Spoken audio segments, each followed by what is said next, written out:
God of Wisdom closing statement. Now let's hear the closing statement of God of Wisdom. All right. So yeah, before I start, I want to thank Josh Smith for participating in this debate. Okay, so can we trust the information within the Bible? As you can see, my opponent, Josh Smith, failed to defend yung mga pinut-forward ko na mga arguments as to why hindi mapapagkatiwalaan ng Bible. It would be somehow acceptable kung ang Bible ay isang historical document or piece of literature lamang. But we need to understand, dito nakasalalay ang ating kaligtasan. This is not just talking about mundane information, but about the metaphysical reality of existence. I will restate it again. We cannot trust the information in the Bible because it has many interpolations, added stories, borrowed stories, upgraded stories, informations that are scientifically not accurate nor historically accurate, as I put forward in my opening statement.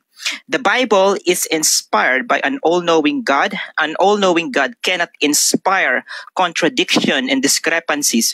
But as I have showed, the Bible has many contradiction and discrepancies.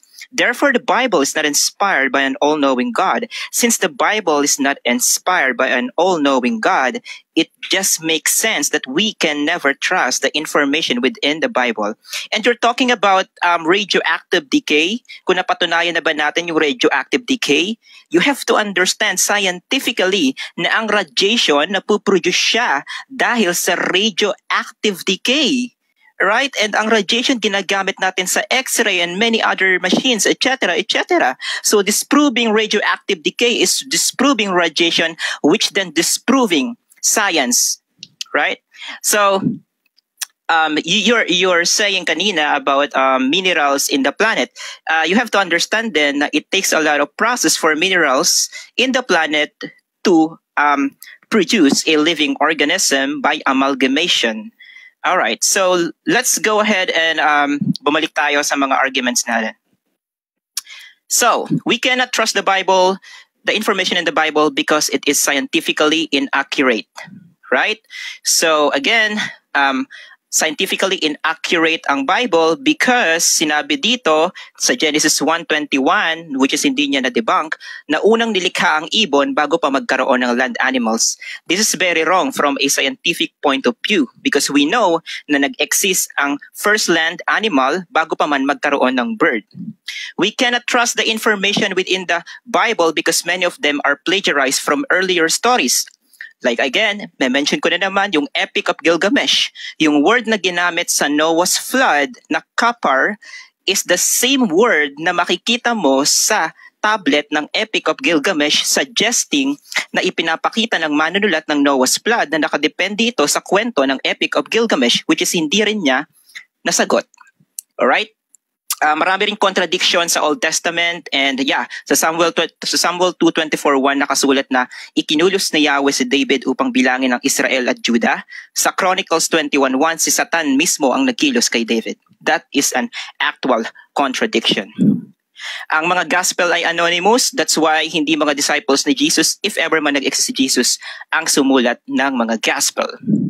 Right? And at the same time, nakasulat to sa third person. Like for example, sa Gospel of Matthew, kung saan sinabi mismo ng manunulat ng Gospel of Matthew na pagraan doon ni Jesus ay nakita niya ang isang tao na kung tawagin ay Mateo, sa Mateo 9:9. Right? So, meaning to say, hindi si Matthew ang author ng Matthew. We cannot trust the information in the New Testament because it is full of contradiction.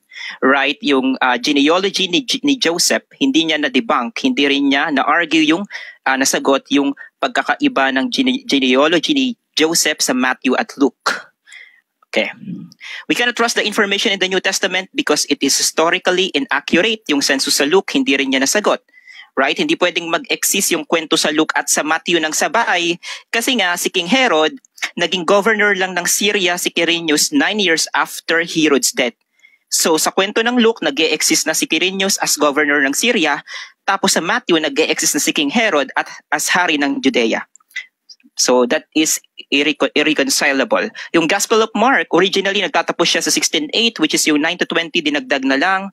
Yung scene ni Jesus while praying in Gethsemane, wala yan sa mga earliest manuscript. Nung pinatawad ni Jesus yung prostitute, wala rin yan. 1 John 5:7-8, supporting Trinity, wala rin yan sa mga early manuscript. That's why hindi siya sinama ni Erasmus sa printing ng Greek manuscript. Alright. So ano pa ba? So I think I've already demonstrated na talagang hindi kapanipaniwala yung mga information sa Bible, okay? May mga information sa Bible na somehow we can rely, like for example, sabi ko nga nag-e-exist ang ganito, nag-e-exist ang ganito, pero as a whole, Bible has many contradictions, has many discrepancies than dun sa mga bagay na tama ito o reliable ito. So, naipakita natin dito na we cannot trust the information within the Bible, and I thank you. Thank you so much, God of Wisdom.